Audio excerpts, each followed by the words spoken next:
Cheers. Welcome to another episode of the Workforce Fitness Podcast. I'm Gene, and with me today is Heather.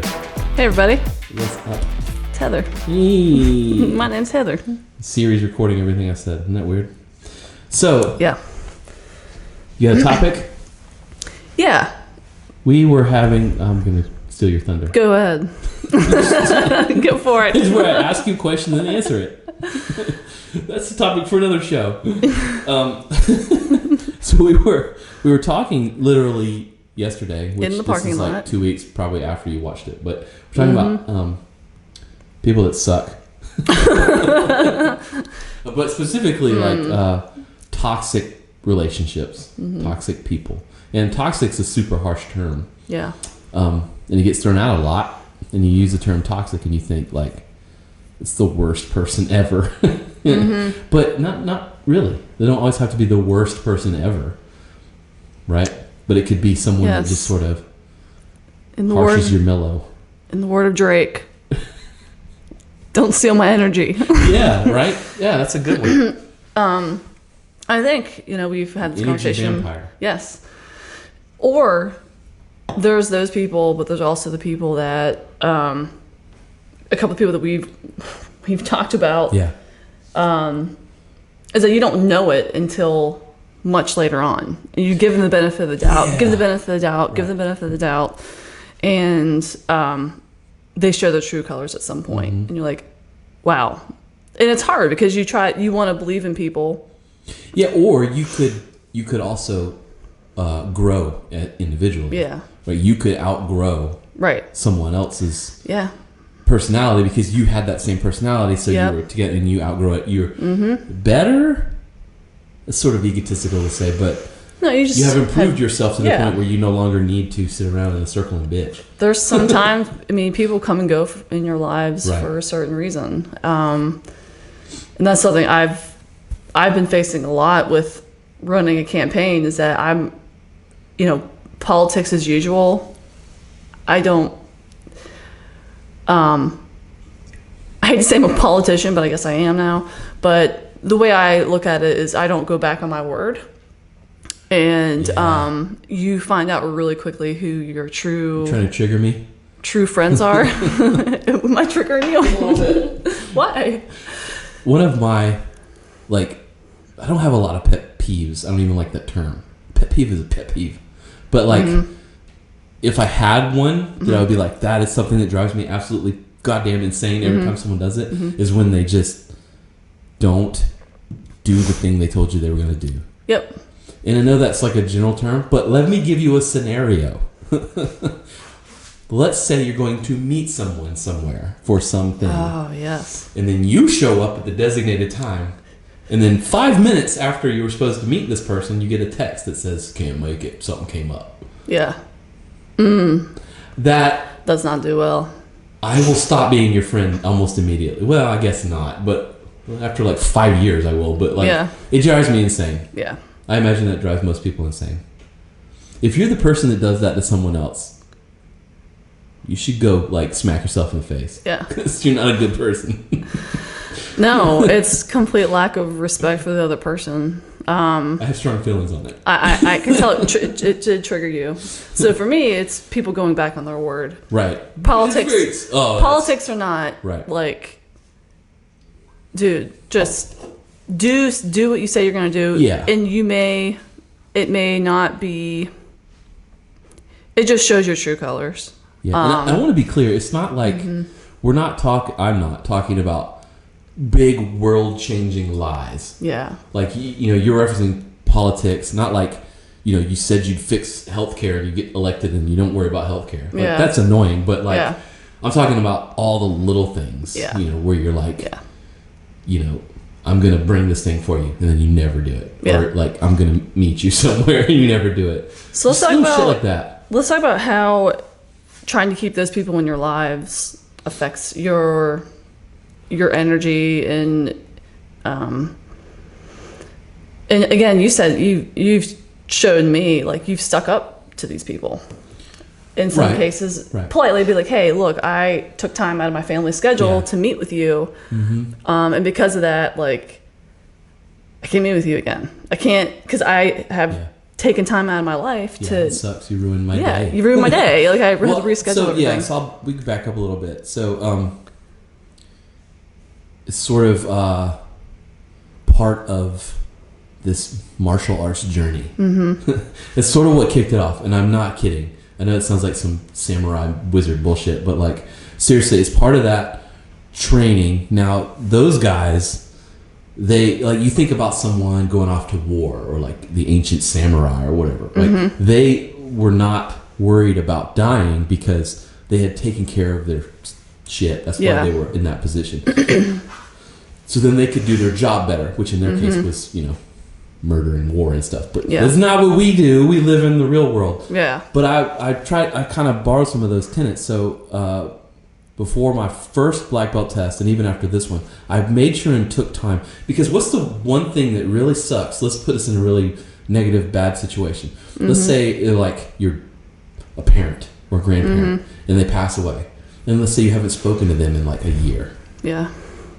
This sucks. Because one level it sucks because you lost them, but on the other level it sucks because you didn't tell them how you felt, right? Or how many times maybe you've been in a relationship with someone and you split, and then like they tell people it's you, like they left you, or like it's your fault or whatever, but you know that was fucking like that's not how it went. You never got a chance to actually explain how you felt. Yeah.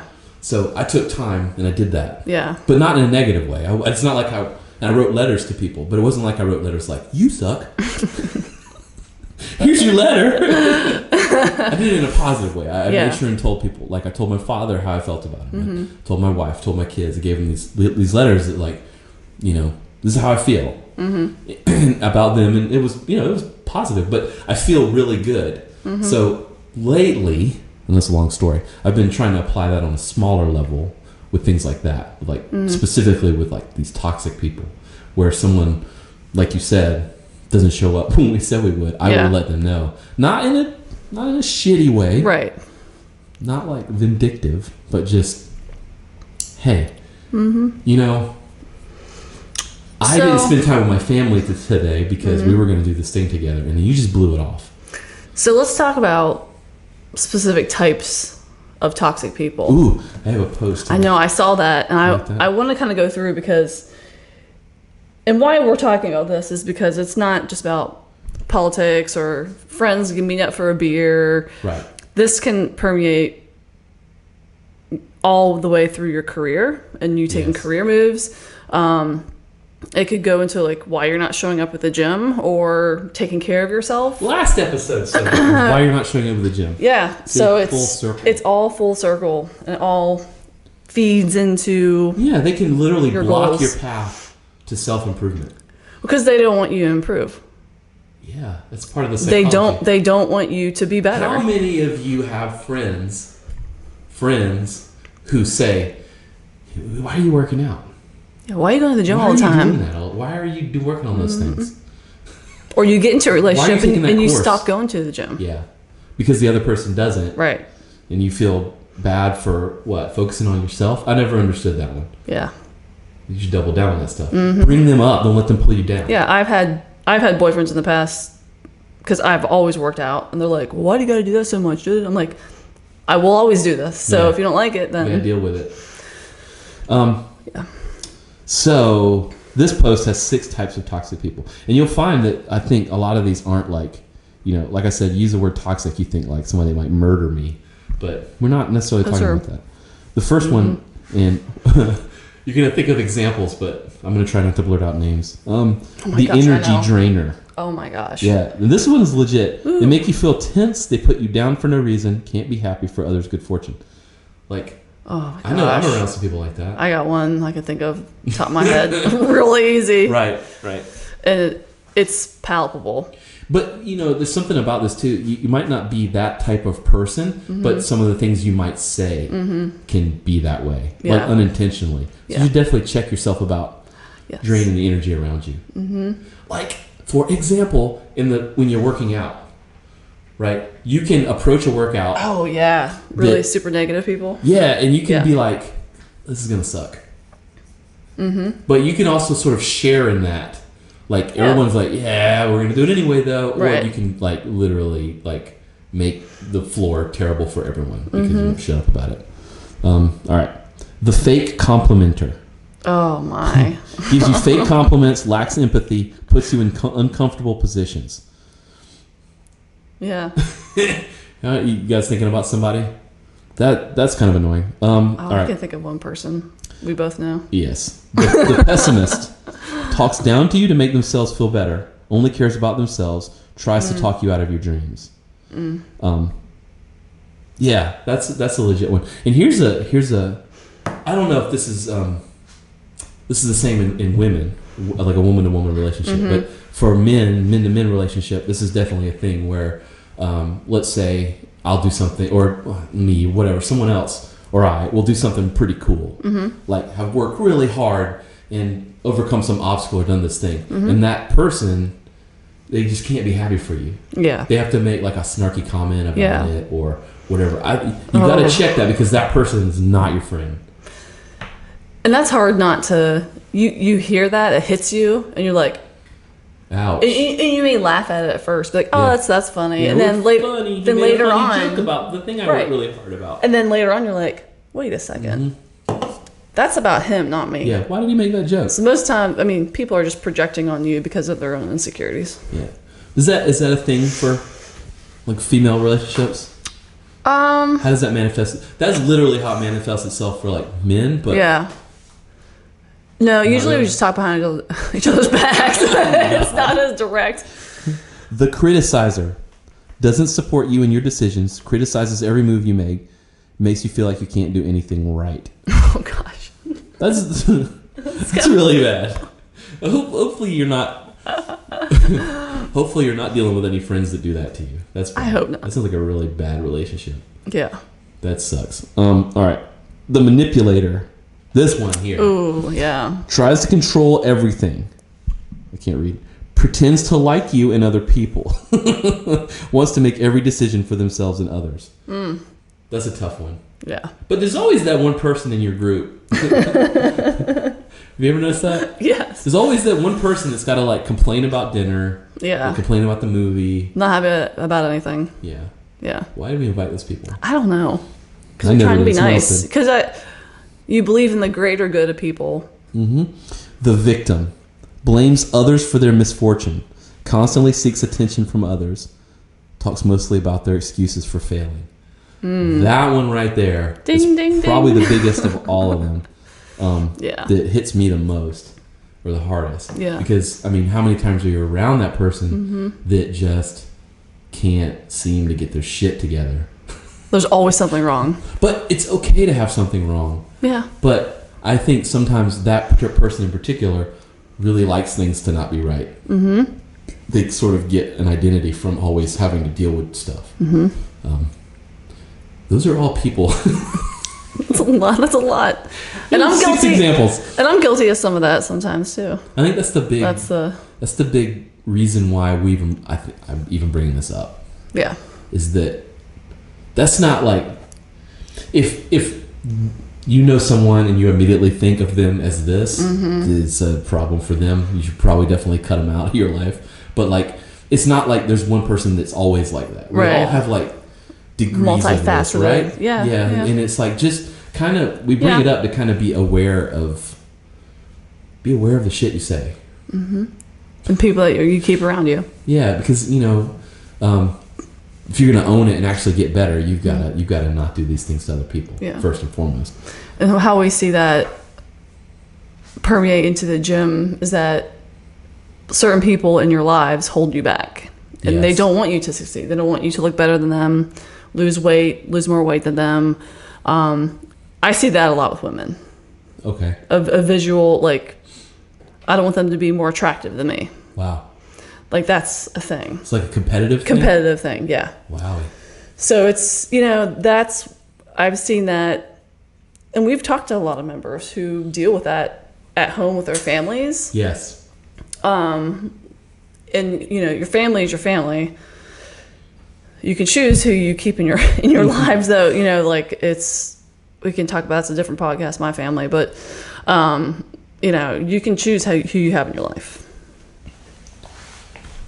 So Yes. if I stayed around my family, and I'm not gonna the certain group of my family, I would have married my high school sweetheart, had 5 kids, and be probably 300 pounds. Oh boy, it's a very different Heather. Yes, that's what they would want. They want me to stay home, Yes. marry, Yeah. But I was like, no, I'm gonna go play volleyball. I'm gonna, Get outta here. do these Right, things, right. and so luckily, I was, as a 17-year-old, had enough self-will to be like, no, I'm not gonna listen to. Yeah. I'm not gonna listen to that. Right. So It's almost like I don't know where I was going with that. I was going to talk about like social media, but it doesn't really work. Yeah, I don't know that there's a real black or white answer for if you. Let's say you listen to this, 15 minutes of rambling, and you're like, that person gotta go. yeah, Like, I don't know if there's like a black or white way to like get them out of there. Yeah. You know what I mean? Other than you might have to just go and do some surgery, but like it might be a little more subtle than that. Well, I think one thing I learned through a lot of years of counseling with these certain people in my life was boundaries, creating boundaries with people like that, and be very intentional and have a conversation about it. I've had to have that with several people in my life. Like, look, we can't talk about this certain thing because Yes. we can't do it. Yeah. So you have to have boundaries. I think that's one way you could do it. That's kind of where I was going with my thoughts with social media. It's like it's like things like Facebook and stuff. Like it almost lowers those boundaries between us because we wind up like there are people that I know things about. Yeah. Because they put I know where they just went on vacation. I know like what they did last night with their kids or whatever. And there's no reason why I should know that stuff. Yeah. So in my subconscious, like, oh, I know this person. Yeah. But I don't really know them. It's not like we're. That's bizarre. Isn't it? It's so weird. But I think that happens to us, and so we kind of say shit to each other that you shouldn't say to each other. That's so true. And it sort of leads into why we can't have political discussions anymore because we're like I either hate you or we're friends. It's not it's not like we're either enemies or friends. Right. It's like it's this gray. So these toxic people that we're listening, we're like it might not be as simple as just cutting them out. Like we get that, but you either bring it up to them or like you say, I think that's a really good suggestion is to try to somehow have some boundaries between you and that scenario that makes them sort of come out of their little toxic shell. Because really, if you think about it, it's the way I look at it is you have one life to do to fulfill your dreams and to go for what you want. And if there are people impeding your way, then get them out of the way. I don't mean in a harsh way, but you have a finite amount of time to accomplish things in your life. It's hard. Doing shit's hard enough. It is. Life is hard. Life is so hard. You don't need your fan club beating you down. That's right. That should be in a shirt, by the way. Yeah, well, that's good. I don't know if it's that good, but that's good. Good. I like the boundaries thing. Boundaries. Then do what you want to do. I do know that. I don't know if it's sort of like an external force coming onto you, but we can also be sort of self-toxic in that we are sort of integrating some of these same personality traits in ourselves and thinking that other people are thinking those things about us. Yeah. You know what I mean? There is a possibility of, and I've done this, I've been doing something and I'm thinking about this other person that I know is really good at it and I'm worried about what their opinion of the thing that I'm doing is because they're way better than me and I don't want them to see my little measly attempt, until I'm really good at it or whatever. Right. But that can stifle your growth too, worrying about other people's opinions and things. That's like going to the gym. I'm like the people that need to work out before they come to the gym. I've heard that. I need to start running before I come to the gym. I used to think that too. When I was thinking about coming to a CrossFit gym, I was like, I need to run I've heard that. When I get in shape, I'll come check out your gym. Wait, what? What's the program you're doing? Tell me what that is, because I want to come do that. Right. We should just be doing that. Yeah, because that's Close the secret. Yeah. I'll train martial arts once I get in shape. Right. Well, let's do that then, because whatever you're working on is far superior to what I'm doing. Yeah. I promise. Yeah, it's really weird, but you definitely can't be focused on what other people might be thinking about you. No. I know that's a big one. Yeah. And that gets guys too. That was pretty big with guys. I don't know. I mean, I'm just gonna make an assumption and say that it is with women. but, Of course. I know it is with guys. Yeah. We worry about stuff like that, and it'll give you a little coach's tip. It will manifest itself usually in a guy. They'll make jokes. So we'll see it. Someone will come in and be like, "Yeah, I don't got a 6-pack. I got me a keg." Right. And you're like, right. You're creating some humor, so that we don't actually have to deal with the fact that you have a beer gut. You know what I mean? But you should really be dealing with that, because that shit ain't healthy. Yeah. Yeah, what I see mostly with women is it's usually behind closed doors. A lot of they're really hard on themselves. Damn. Like super hard on themselves. Really? Mm-hmm. That's kind of sad. It's very sad. And it's usually behind closed doors because they don't want to put the burden on other people. Gotcha. So they internalize it, and because typically, I mean, the women we see come through are usually taking care of their family. They're working a full-time job. They're taking care of their elders. Yeah. They're not really worried about themselves. Wow. So this coffee's got me jacked. I'm about to go poof. All right. Well, on that note, I hope this was helpful in some weird way. I don't know. We're gonna run it anyway. Just get them out of it. Just listen to some Drake. Drake? Yeah. You recommend Drake? Yeah. Okay. They'll drain me of my energy. I like that quote. Yeah, it's good. I've never heard that. I should have. Yeah. All right. On the Drake note. Bye-bye. Until next time.